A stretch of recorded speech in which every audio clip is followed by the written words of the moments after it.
Welcome to Samba Samba. Enjoy the video. You start by preparing your files and account so uploads run smoothly. Sign into your Autodesk account, enable Autodesk Drive or BIM 360, and confirm cloud storage is active. This avoids permission delays. Then open the DWG and save a backup copy named FileName Backup. DWG, make sure autosave settings are correct. Finally, check file size and, if above 100 MB, split external references or purge unused data so the initial upload completes without. Once your backup is ready, upload using AutoCAD's Save to Web and Mobile or the Autodesk Desktop connector. Choose the project folder and confirm upload progress. Make sure all XREF and font files are attached and saved with relative paths so they follow the main file. This prevents missing reference errors.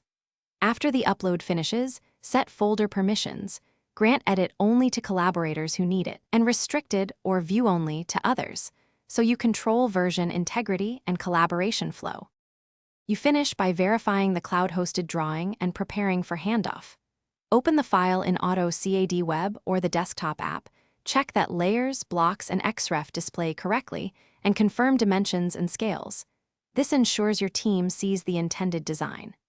Save a labeled release and use version history for rollback if needed.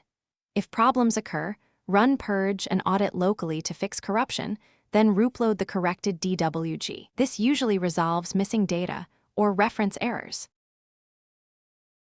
Thanks for watching. Consider subscribing if we helped you.